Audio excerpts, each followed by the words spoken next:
So today I'm going to talk about the Death March, which sounds very intimidating, and it can be a little bit, but it's also a pretty fun movement. It's great as an accessory movement. I can put it in a Metcon, have a lot of fun with it.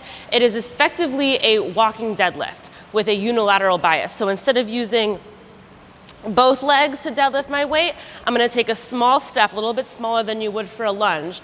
I'm going to really brace my midline, lift the hips up and back as I hinge over that front leg.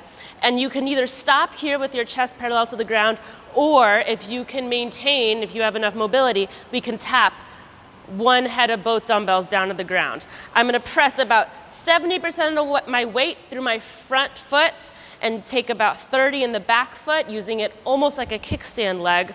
And this is where it's really hard to make sure that I'm keeping my midline as I go through. You want to keep your lats engaged, send those shoulder blades down towards your hips. All right, so there's a few reps for you.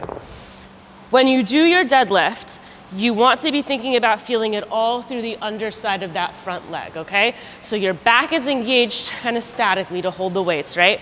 Of course, it's a hip hinge, so as I'm sending the shoulder blades down, I'm just loading all through the posterior chain of that the front leg, and pressing up and through. You want to be mindful of your knee stacking more or less over your ankle, and that back heel can come up of the back leg because we're not too concerned about it. Again, it's more like a kickstand. The last thing that you can think about, kind of a more specific, nuanced thing, when you step forward, if you have a slight toe in, right? So if you look at my front foot, slight toe in, that helps further engage two of the hamstring muscles in the back a little bit more than if you were to have your toes forward. So there you go. There's all my cues for your Death March or walking deadlift.